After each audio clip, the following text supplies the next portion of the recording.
네, 사랑하는 성도 여러분, 이 무더운 한여름 삼복더위에 이렇게 꿋꿋하게 예배의 자리로, 은혜의 자리로 나오신 여러분 한 분 한 분을 진심으로 환영합니다. 네, 옆에 계신 성도님들과 반갑게 인사 나누겠습니다. 하나님이 성도님의 삶에 위대한 꿈을 심어두셨습니다. 하나님이 성도님의 삶에 위대한 꿈을 심어두셨습니다. 한 번만 더 하겠습니다. 하나님께서 성도님의 삶에 위대한 꿈을 심어두셨습니다. 감사합니다. 네, 오늘 선포되는 말씀 속에서 여러분의 삶 속에서도 눈물로 씨앗을 심어 거룩한 열매를 맺게 하시는 위대하신 하나님을 만나시기를 바랍니다.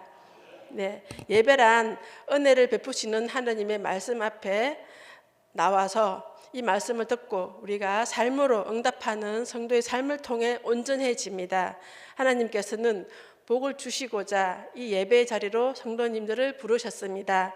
부족한 저를 통해 도구 삼아 선포되는 하나님의 말씀을 믿음으로 받으시고 삶의 자리에서 순종으로 살아내신다면 오늘 예배하는 모든 분들의 삶과 영혼이 더욱 강건해지고 하나님 안에서 참된 행복을 누리시게 될 줄 믿습니다.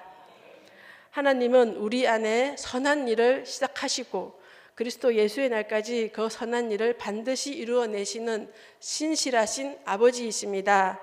우리가 삶에서 만나는 모든 고난과 눈물, 그리고 우리 심령 속에서 일어나는 신앙의 열망은 단순한 나의 욕심이 아닙니다. 하나님께서 우리를 지명하여 부르시고 사용하시기 위해서 우리의 심령에 친히 심어둔 거룩한 씨앗입니다. 하나님이 시작하신 일은 절대로 중도에 끝나지 않으며 반드시 기쁨의 결실을 보게 하십니다.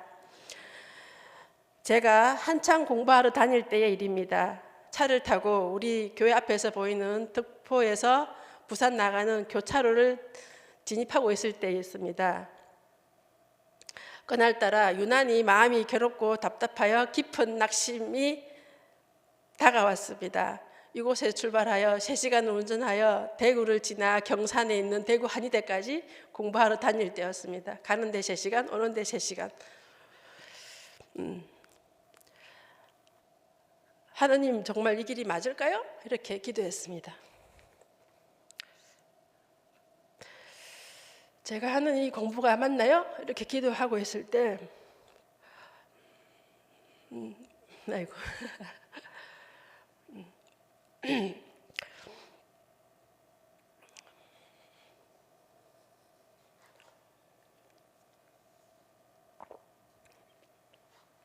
마음속에 불확실함과 불안이 가득 찼습니다.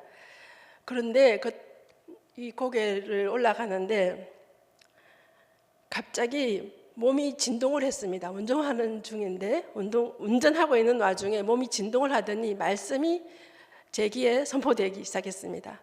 눈물로 씨를 뿌리는 자는 기쁨으로 그 곡식단을 거두리로다. 이 말씀이 선포되었습니다.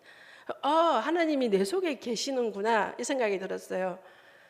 그래서 제가 하는 이 길이 맞구나. 그리고 덕포 터널을 지나갔습니다. 그리고 드는 생각이 그 덕포 터널이 좀 짧잖아요. 다른 데보다. 그래서 나의 고난이 짧겠구나 이렇게 생각했습니다. 그때가 2018년 요럴 때였습니다. 공부를 시작한 7년 만에 응답이 온 거죠. 그래서 이제 계속 공부를 했고요. 그 해 1년에 한 번 시험이 2월마다 있는데 그 해 붙었을까요? 1년 내내 공부했는데 떨어졌습니다. 살림치유 공부가 상당히 어렵습니다. 10명 중에 1명 정도 붙었는데 떨어졌는데 낙심이 안 오는 겁니다. 말씀은 선포되었고 저는 공부를 했고 석 달 열흘을 이제 묵은 수행하다가 다시 공부를 시작했습니다. 공부할 때 내가 하루에 2시간은 하나님 말씀을 공부하자. 삶으로 예배를 드리자 이러면서 이제 아침에 눈 뜨면 2시간 반 정도를 성경 공부를 했습니다. 살림치유 공부하는데 성경이 웬 말입니까? 근데 제가 들은 얘기가 있었어요. 성경을 열심히 읽으면 바보의 영이 떠나간다 이런 말씀을 들어가지고 정말로 그런 심정으로 공부를 열심히 했더니 그 해는 그 다음 해에는 합격을 했습니다. 그리고 우리 아시겠지만 제가 아동부 교사를 하고 있었는데 그거를 이제 잠시 접어두고 화순에 있는 치유의 숲으로 가서 치유 사역을 해보기 시작했습니다. 그리고 1년 해보니까 제가 원하는 거는 말씀과 함께 육체가 치유되기를 원했었는데 그게 제대로 이루어지지 않아서 2022학번으로 부산장신대학교 신대원 목회학을 공부하러 다시 3년 과정을 들어가게 되었습니다. 그리고 지금 또 3년 과정으로 예배학을 하고 있습니다. 빌립보서 1장 6절에서 하나님 말씀하십니다. 너희 안에서 선한 일을 시작하신 이가 그리스도 예수의 날까지 이루실 줄을 우리는 확신하노라. 네. 그런데 사랑하는 성도 여러분, 오늘 이 자리에 앉아 계신 여러분 중에도 혹시 과거의 저처럼 이런 마음으로 하나님을 바라보고 탄식하는 분은 혹시 안 계신가요? 하나님, 내가 왜 이렇게 힘들어야만 합니까? 내 삶이 이 답답한 터널은 도무지 끝나지 않는 것 같습니다. 언제까지입니까? 하고 하나님께 탄식하며 기도하시는 분들이 있을 것입니다. 몸의 질병 때문에, 방황하는 자녀 때문에, 혹은 가난과 말 못할 가정의 사정 때문에 속으로 눈물을 흘리며 하나님이 나를 잊으셨나? 하고 낙심하고 계시지는 않습니까? 오늘 하나님께서 낙심한 여러분의 심령에 직접 말씀하십니다. 여러분이 품고 있는 거룩한 비전과 기도는 단순한 개인의 욕심이 아닙니다. 하나님이 여러분의 심령에 친히 심어두신 거룩한 씨앗입니다. 전도서 3장 22절에 보면 하나님이 각자에게 주신 수고와 사명을 기쁨으로 누리는 것, 이것이야말로 이 땅에서 누릴 최고의 복이다. 이렇게 성경은 말씀하고 있습니다. 하나님이 여러분 안에서 시작하신 선한 일은 절대로 중도에 끝나지 않습니다. 여러분이 흐느끼며 지나고 있는 그 눈물의 터널 끝에는 하나님께서 반드시 기쁨의 결실을 거두게 하실 것입니다. 제 삶에도 하나님이 이 사명의 씨앗을 뿌리셨던 아주 결정적인 사건이 있었습니다. 2014년도 저는 아주 극심한 우울증과 공황장애, 기억력장애, 역류성 식도염, 이런 몸에 많은 질병과 함께 마음이 완전히 무너져 내리고 있었습니다. 일상생활은 어려운 것도 그렇지만 잘 되고 있는 제 어루 매장에서 계속 운영할 수 없는, 판단을 잘 내리지 못하는 그런 상황이었습니다. 그때 저 지인이 이제 저희 그제도 놀러 왔어요. 그리고 저에게 그 고도원의 아침 편지라는 곳에 사는 음식 치유 프로그램이 있다. 녹색내라고 불렀는데, 그래서 한창 5월이 등산복 매장은 성수기거든요. 5월과 10월이. 근데 5월 한 달을 빼서 그곳에 가게 되었습니다. 저는 한 달간 그곳의 음식 치유 프로그램에 참여하면서 하나님께 계속 눈물로 기도했습니다. 여쭤봤죠. 하나님, 이 알 수 없는 이 질병들은 왜 왔을까요?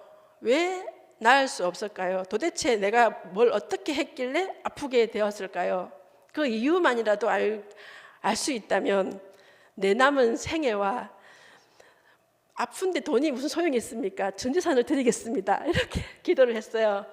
그래서 남은 생애를 드리는 거는 뭐 드리고 있다고도 볼 수 있지만 전 재산을 드리는 바람에 좀 그렇게 되었는데, 하나님께서는 이 기도를 받으셨어요.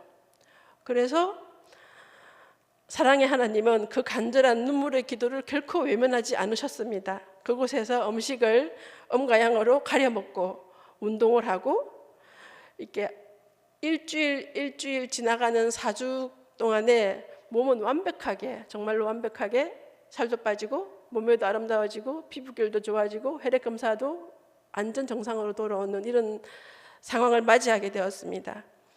그래서 지독했던 우울증과 기억력 장애라든가 이런 역류성 식도염 같은 것들은 깨끗하게 나았고요. 그때 제가 큰 결단을 내렸습니다.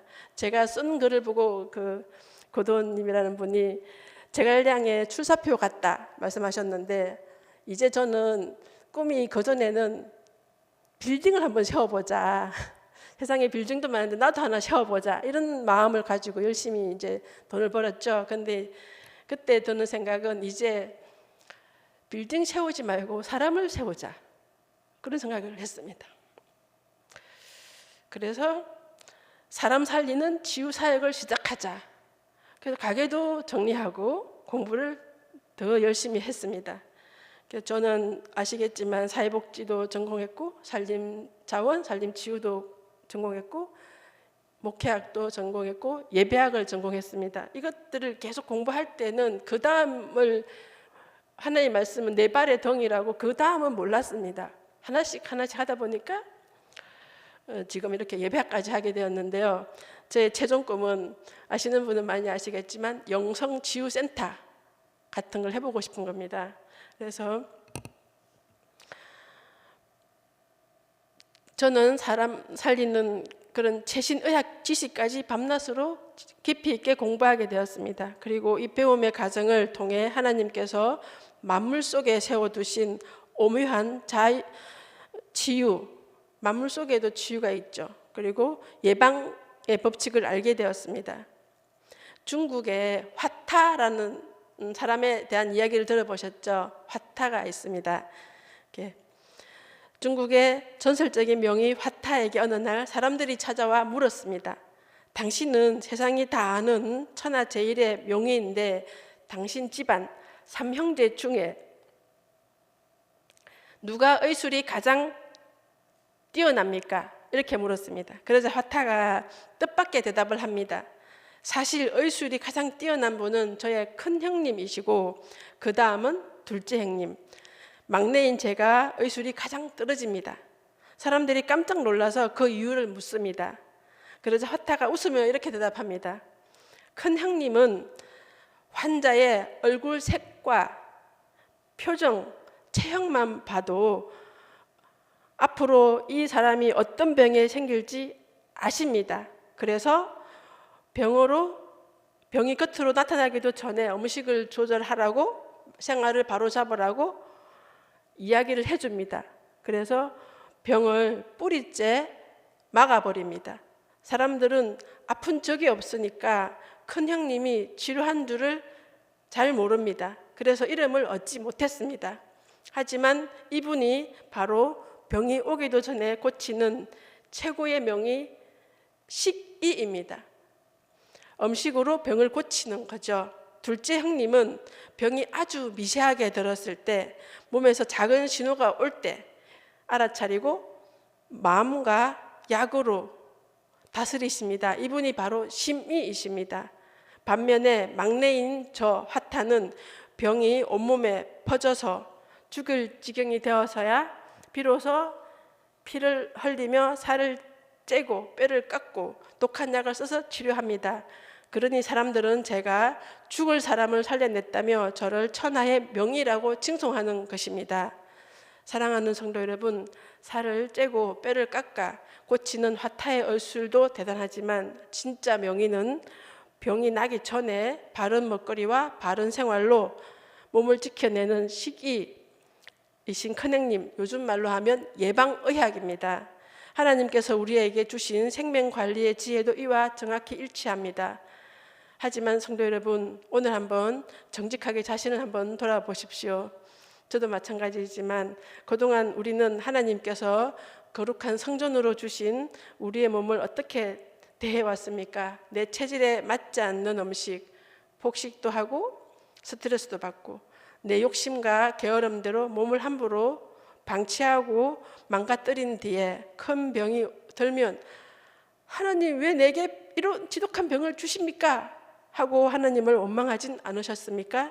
오늘 이 시간 우리 모두 하나님이 주신 거룩한 몸을 무지와 게으름으로 방치했던 우리의 허물을 회개하기 원합니다. 몸이 완전히 무너진 뒤에 찾아와 통곡하는 것이 아니라 하나님이 지으신 원형대로 내 몸을 미리 깨끗하게 관리하고 보존하는 것, 음식을 통해 예방의학적 치유야말로 하나님이 기뻐하시는 진정한 창조 질서의 회복입니다. 그리고 제 사역의 가장 중요한 방점이 여기에 있습니다. 바로 음양 체질 분류 이론. 이것을 바탕으로 요즘 우리나라가 전 세계로 뜨고 있는 K문화, K컬처 이것처럼 K식단으로 각 사람의 체질에 맞는 바른 먹거리로 병을 미리 예방하고 염증으로부터 자유케 하는 것, 이게 제가 꿈꾸는 오늘 오전 목사님 말씀처럼 방향이 정해지면 방법은 만들어 나갈 수 있다는 것처럼 저는 사람을 살리고 건강하게 회복하는 것을 제 삶의 목표로 두고 있습니다. 그렇다면 성경을 통해 알 수 있는 체질 치유의 원리는 무엇입니까? 세 가지로 정리할 수 있습니다. 첫째, 대칭과 조화입니다. 창세기 1장에서 하나님이 빛과 어둠, 낮과 밤을 나누셨듯이 이사야 34장 16절은 하나님이 지으신 모든 피조물에 하나도 제 짝이 없는 것이 없다고 선포하십니다. 하나님은 이 세상을 조화로운 대칭으로 지으셨습니다. 우리 몸 역시 마찬가지입니다. 따뜻하고 뜨거운 성질의 양의 체질이 있고 차갑고 서늘한 성질의 음의 체질이 있어서 이 균형이 깨질 때 몸에 염증과 질병이 생겨납니다. 내 체질을 정확하게 알고 음양의 조화에 맞추어서 음식을 가려 먹으면 이 음식이 몸에 들어올 때 내 몸에 맞는 체질, 음과 양처럼 합이 맞을 때는 염증이 아니라 반가운 에너지입니다. 그런데 내 체질과 동일한 자석을 생각해 보시면 쉽게 이해할 수 있죠. N극인데 N극이 다가오면 밀어내는 것처럼 몸은 거부합니다. 근데 들어온 음식은 이것을 어떻게 할지 몰라서 염증이 되고 독소가 되는 것입니다. 이것을 이해하기 시작하면 건강으로 가는 방향이 정해지는 거고요. 방법도 만들어낼 수 있습니다. 로마서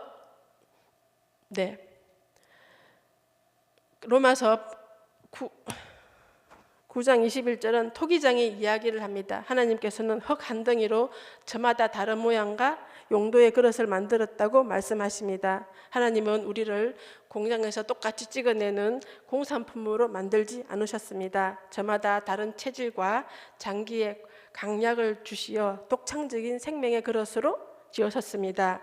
성도 여러분, 그런데 우리는 그동안 어떻게 살아왔습니까? 늘 남과 비교하며 왜 나는 저 사람처럼 건강하지 않을까? 왜 내 남편은, 내 자녀는 나와 체질과 성격이 달라서 나를 이렇게 힘들게 할까? 하며 불평하고 비난하진 않으셨습니까? 사도 바울은 자주 탈이 나는 디모데의 위장을 위해 포도주를 조금씩 쓰라고 그랬던 것처럼 각 사람의 독창적인 체질에 맞는 체질을 인정하고 그에 맞게 서로를 섬기는 것이 하나님의 지혜입니다. 나를 그리고 내 이웃을 독창적인 그릇으로 지으신 하나님의 오묘한 손길을 인정하지 못했던 우리의 불신앙을 오늘 이 시간 회개합시다. 그리고 사도 바울은 고린도후서 12장 9절에서 내 능력이 약한 데서 온전하여짐이라 하신 말씀이 있습니다. 이 말씀은 이 주님의 음성을 듣고 사도 바울은 자신의 약함을 도리어 크게 기뻐했다고 고백하고 있습니다. 하나님이 우리 몸을 완전 무결하게 지으셔서 혼자 다 할 수 있게 하지 않으시고 약간은 기울어지고 약하게 지으신 이유가 있습니다. 바로 대자연이 주는 좋은 먹거리를 누리고 부족함을 서로 채우고 성도 간의 따뜻한 돌봄과 교제로 서로를 섬기며 궁극적으로 생명의 주관자이신 하나님만을 온전히 의지하게 하기 위함입니다. 고난의 눈물 속에서 깨달은 이 배움은 저에게 짐이 아니라 하나님이 숨겨두신 창조의 비밀을 알리는 제 생의 최고의 사명이 되었습니다. 오늘 본문 시편 126편은 이러한 고난과 은혜 그리고 소망의 영적 원리를 명확히 보여주고 있습니다. 본문 속에 담긴 세 가지 영적 영농 법칙을 우리 다 같이 마음에 새기시면 좋겠습니다. 첫째, 과정과 결과의 보상입니다. 하나님은 단순히 결과만 좋게 하시는 분이 아닙니다.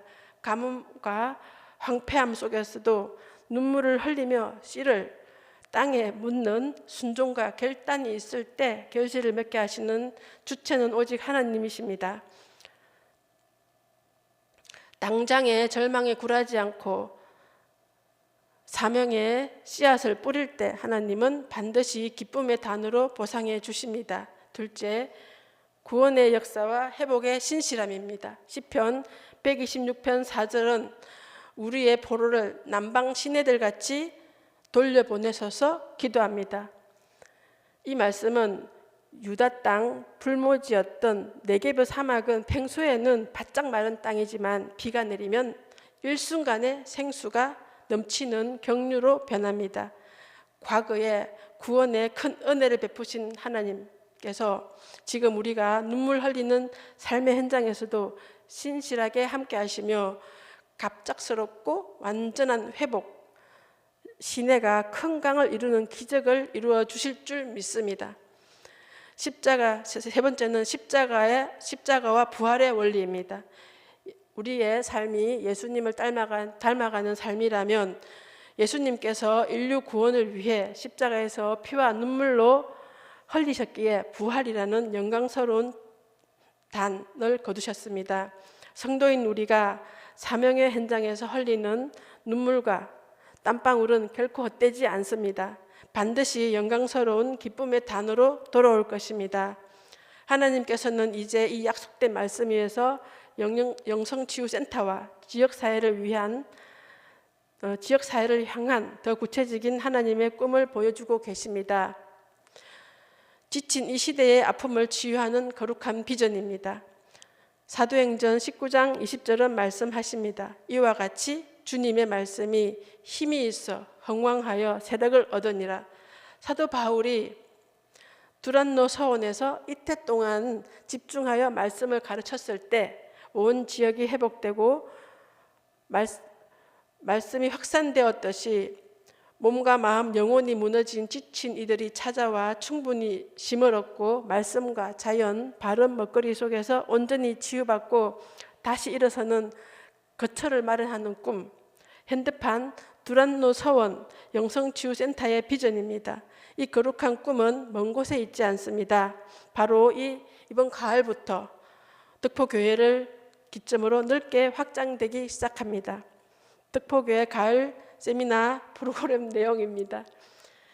첫 번째, 지난 봄에 했던 것을 맛보기로 생각하시면 이번 가을에는 내 몸을 살리는 K식단을 통한 염증 예방, 이제 아마 우리 몸이 염증 때문에 병이 시작되었다는 것에 대해서는 많은 분들이 동의하실 텐데요. 이 염증 예방을 위한 조금 더 심화된, 제가 집에서 녹즙기를 가서 녹즙을 짜 먹는다든가 선식을 먹는다든가 밀키트 식단들을 알려서 집에서 간단하게 먹을 수 있는 방법들이라든가 이런 것들을 통해서 내 몸이 원하는 식단을, 몸의 염증으로부터 벗어날 수 있는 이론과 실습을 구체적으로 진행하겠습니다. 그리고 이론 수업 틈틈이 야외 수업, 또 실기 수업을 진행하겠습니다.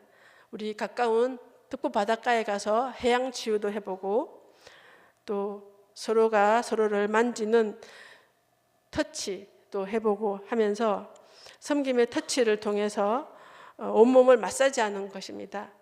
우리 엘리야가 큰 사역을 감당한 뒤에 번아웃이 왔을 때 천사를 보내서 재우고 먹이고 어루만져 주는 걸 통해서 40일을 달려갈 수 있는 그런 선지자로 거듭났듯이 우리의 교회에서도 그런 것들을, 제가 배운 여러 가지 공부와 자격을 가지고 있는 것들을 통해서 같이 해본다면 훨씬 더 교회 오는 일이 즐거울 것입니다.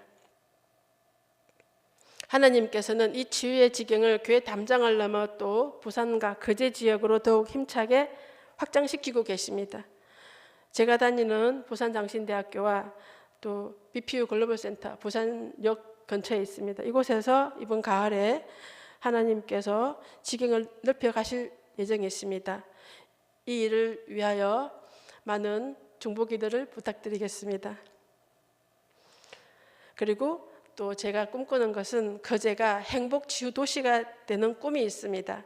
병들고 지친 수많은 영혼들이 크게 구한다는 뜻의 거제 땅에 와서 천혜의 자연 경관과 하나님의 말씀 그리고 바른 먹거리 등을 통해서 마음의 회복을 얻고 영혼이 회복되는 거룩한 치유 도성, 하나님의 도성으로 이 비전이 이제 시작될 것입니다. 우리 덕포교회 성도님들의 또한 뜨거운 중보기도를 부탁드립니다.